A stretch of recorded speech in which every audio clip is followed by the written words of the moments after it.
Deion Sanders, a.k.a. Coach Prime, a.k.a. Prime Time. Prime Time. He is perhaps the most beloved and the most hated man in college football, maybe in all the sports. A polarizing individual. He's popular, very popular. Whether you like him or not, you know Deion Sanders. Outspoken, confident. His detractors will say arrogant. Deion calls it confidence. Confidence. There it is. On one side is confidence, which is a positive word. Positive. It connotes, a person who is sure of themselves, who is in a positive way sure of themselves, is confident.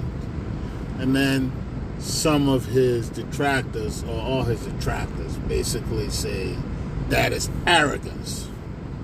How could two people look at the same thing, the same person, and have two opposite views of the same person? By most accounts, and I have a page on Facebook where Prime fan. I'm a fan. Let me get that straight, okay? Let's put that straight. I'm a black man who appreciates him as a football player, who appreciates how he's dealt with adversity in life and still have overcome it to become the man that he is, to the point that you are talking about him, you are searching about him, you are reading pages and commenting about him. That's why he's so popular. It's not just because of people like me. It's mostly people that don't like the man, that seem to always want to know or comment on something related to Deion Sanders. And let's not get this confused. If you go on social media and you look at all the negative comments, you will definitely see that the people who are making those negative comments are similar. They are similar in who they are and what they are. Literally. Now, I'm not saying that it's only race. No, it's not. Deion has detractors that are black. But they are detractors of Deion based on sometimes his production or lack of winning record as a coach for Colorado. People don't realize he's coached in college, not just for Colorado. He had an excellent record and an excellent achievements at Jackson State University. But people somehow treat the HBCU college as if it is some kind of stepchild to the other colleges. No, it is not. And when Deion went there, he was an excellent coach, had an excellent record, won championships, and he went 1 year undefeated in regular season play. And at one point, I believe even Jackson State for the first time was ranked in the FCS top 25 poll. So you get on and you see all this venom aimed and targeted towards Deion Sanders. And I'm like, what in the world has he done to make so many people mad and upset at him? What has he done? In my lifetime, he's one of the best athletes in my lifetime. I mean, Prime was the best thing on the planet when he first got into the NFL. It was a must-see show. And that's why when he was ready to leave Atlanta, everybody was bidding for him. It was like a circus. People were courting Deion left and right. The San Francisco 49ers, the Dallas Cowboys, and guess what? Both teams got him. And the year they each got him back-to-back, those teams won the Super Bowl. Because Deion Sanders was that good of a talent that if you had him on your defense, you had a good chance. Obviously, you need a good offense, but most teams can put together a good offense. The hardest thing to do is put together a great defense. And in the days of Deion Sanders, you had great receivers like Jerry Rice playing the game, Michael Irvin. There were so many. I believe Torrey Holt, you name it. And you needed a cornerback that can really take away the best player and control half the field. And Deion was that type of talent. He could cover the whole field. If he's on the other side of the field and the quarterback threw a long pass 30 yards to the opposite side across the field where Deion is not, because he sees the quarterback and was so intelligent, when the ball was in the air, Deion was a threat to get to wherever that ball was. We got his interceptions. He has interception records in the books, all kinds of records. But what he did was he showed up and broke up a lot of passes coming across the field. That was Deion Sanders. He was a great player. Football. Baseball, average. He was an excellent when he got on the bases because it was a threat to steal multiple bases. I believe one year he stole 56 bases. And this is why playing baseball part-time. Deion would tell you football was his wife and baseball was a girlfriend. I don't know how he flexed that. But that's who he was. A tremendous athlete. A Hall of Famer in college, a Hall of Famer in the pros. He won Defensive Player of the Year 1 year in college. And then he won NFL Player of the Year in the pros. A tremendous talent. But there are unrealistic expectations because he's so big, he's so huge as an athletic figure and iconic as an athlete that people expected him to turn a losing 1-11. Let me say that again. 1-11 team over to some kind of championship team in just 1 year. Realistically, not in just a few months. A few months. He left JSU and went to Colorado. He only brought a handful of players, so when people act like he came in with a whole new set of players. No. There were a lot of remaining players from the 1-11 team. And I think the year before they were 3-8 and 3-9 or something like that. This team that he came to had a culture of losers. They were losers. Deion Sanders, in the first few weeks, yes, he started off hot. They started off hot. And then they ran into the powers that be in the Pac-12, yes. But to go on from that 1 year experience and say because of it he's terrible, he's a loser, he's this, he's a fake, he's that, he's all talk, he's arrogant, he can't win. What happened to all his body of work, including the only 2 years he had coached in college football, he dominated? Oh, we're going to skip that. And what about the body of work that he did as a football player? So, if you want to judge him as coach, he has a winning record because he's coached at 2 different colleges, not only Colorado. And no one is given just basically 5 months to turn around a losing team, a losing culture, a losing campus like the Colorado Buffaloes and turn them around. What is it, Jesus? Come on now. Come on now. There's a lot of hate when you expect a man like that to just turn things around right away. That ain't how it works. You see, that's how this American society and culture works. The black man's supposed to wear a cape. He's supposed to do it right away or he's gone. He's supposed to continually do it or he's gone. There's been examples. What was his name? Caldwell from Detroit. I think his last year, even though he went to the playoffs with Detroit Lions, they fired him 9-7. his replacement. They had two replacements, but the current coach went 9-7 his first year, and they said he was a great coach. But Caldwell was a terrible coach and had to be fired. So Dan Campbell didn't even go to the playoffs his first year, but he went 9-7. Supposedly he was great. What's going on? So there are different expectations. There are different requirements placed on you. Most programs, a coach has 2 to 3 years to build his program.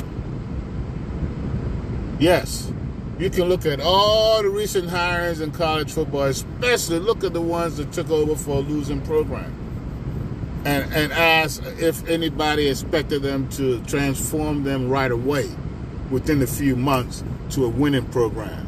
How realistic is that? Why is that expectation realistic? It isn't. It isn't. But in American society and in mirror sports, whether you're coaching or black quarterback or black coach, you have different expectations to achieve and succeed right away, or else somehow you are deficient. And they don't say because you're sufficient, they say blacks can't do it. So you see? So there's a racial component into it. So as soon as you have a losing record, your first year, all of a sudden, they don't want to say why they're calling you a failure. They don't want to bring out the racist attitude. They just start saying you're a loser. Even though the body of work you've done as a Coach Prime, as a Deion Sanders, has nothing that says you're a loser. Nothing. And they, 4-8, 4-8. Yes, he got there 5 months ago. How many coaches added more than 3 wins to a team that was 1-11 in less than 5 months of being there? Come on now. Talk to me. How many? It does not happen. You don't make that type of turnaround right away, regardless of who you are. But you see, there's unequal expectations. Don't. Like I said, if you see all those people that criticizing Deion and ridiculing him as a man, as a father, even talking bad and clowning his children and his family, that's hate. That's not football talk. That's not sports talk. That's all those racist MAGA fools who probably admire and worship Donald Trump, who's a loser and an idiot and a scumbag and a racist. They worship a man like that who couldn't do a damn thing, couldn't lead his country, and then had an insurrection against the country. Donald Trump committed a coup attempt against the country. He got 1 million people died under him when COVID hit. Incompetence. Took over a great economy from Obama. By the time he left office, he was voted out. He ran it out.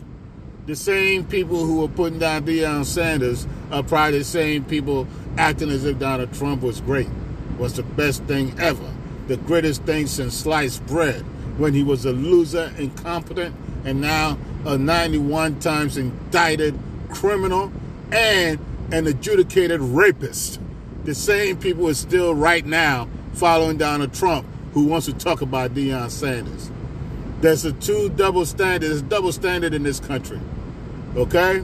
And that's what you see going on with the venomous hatred aimed at Deion Sanders.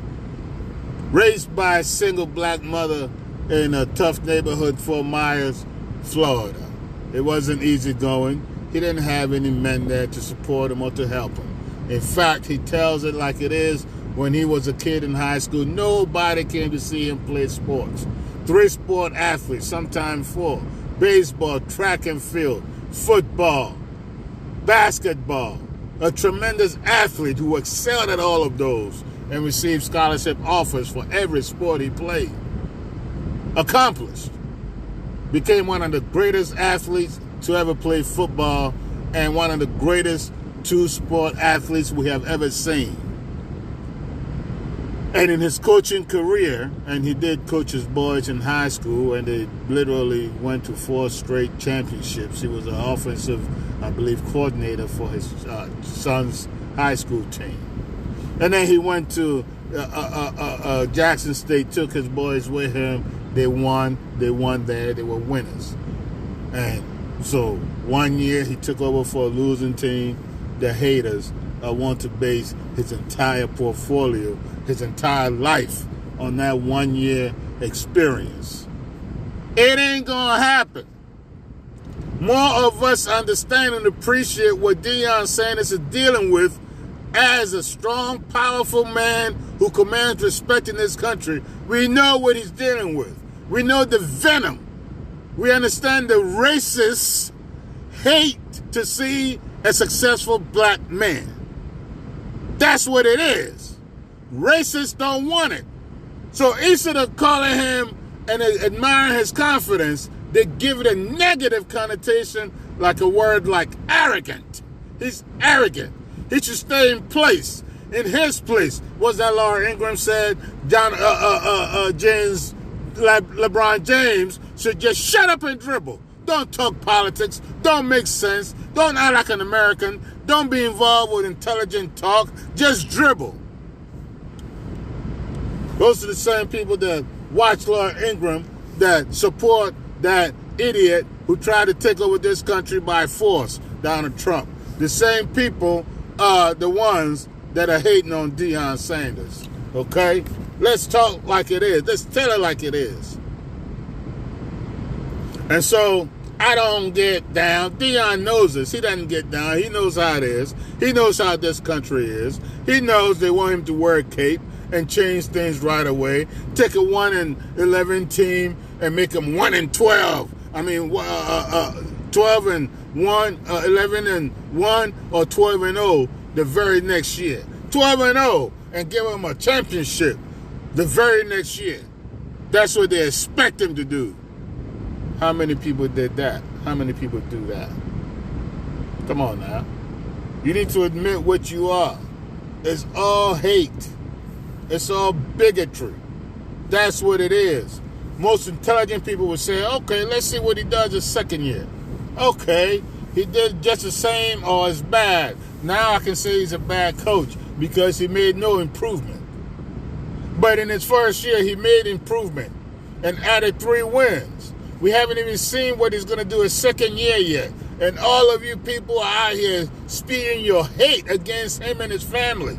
Because of what? Because you're a bigot and you're a racist. And that's why you're doing it. It would be more respectful if you just say, I hate black people. I hate black men who are successful and who are outspoken. I hate them, and I'm going to find a way, no matter what, to rain on their shine. And that's what y'all are doing. Y'all need to be honest with yourselves, because it would make more sense. Otherwise, how does it make sense that only a few months of taking over a 1-11 team, somehow he was supposed to go to the bowl game right away? How does that make sense? Who does that? Who? Yeah, that's what I thought. So y'all need to admit to yourselves why you're coming on social media, denigrating the man, disrespecting him, clowning him, and talking about his family like he's never done anything in his life. He's more accomplished than most of you trailer park trash who are following that fool all day long. Yes, those of you who are following that orange MAGA bastard who is nothing but a criminal, and you're going to come here and talk about a man who's lived an upstanding life virtually his whole life. That's right. A real Christian who praises God every chance he gets. Doesn't swear, doesn't drink, doesn't smoke. We're not going to talk about that fat guy who was sleeping with women while his wife was pregnant. Yeah, him. The guy that bragged on video about grabbing a woman by her private part. Yes, an assaulter who's been found by a court to have raped a woman. And y'all still support that trash. Come on now. Don't come out here and show your ass, because what it is you're showing your racism when you come, and I could tell by your profiles, y'all the same people that are following this orange clown, and you come out here and denigrate a man who doesn't have a criminal record, who's not being tried for trying to take over this country by force, who has been found to be a rapist. Don't show your bigotry. Keep it real. So that's why Deion Sanders is polarizing. Not because of him. It's because of his haters. It's because of his haters. That's right. I'm talking about you, hater. That's right. And I know you're going to comment on here and all this stuff and all that stuff and talk all this BS to me and say all this nonsense from the trailer park.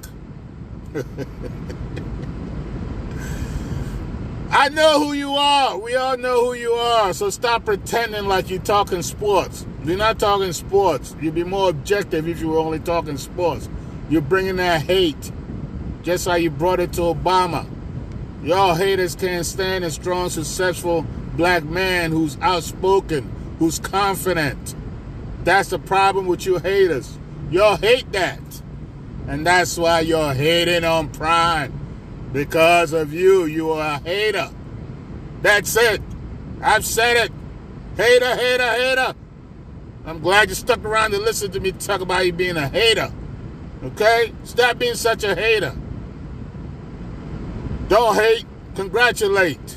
That man is well accomplished and he's going to be a coach for a long time. And I guarantee you, he's going to be winning and he's going to keep winning. And I'm not judging him based on just half a year of coaching a 1-11 team. I'm being realistic. I'm looking at his whole body of work since he's been playing sports. He's been winning since he was playing Pop Warner football. And just because of 1 year, y'all going to try to throw the man under the bus. That's not because you're talking football. That's because you're talking that hate with your miserable life. Get a life. Stop hating. It ain't good. Respect, Prime. Respect, Deion Sanders. We love you, appreciate you. Keep doing your thing and ignore the haters like you always do. Respect, Prime.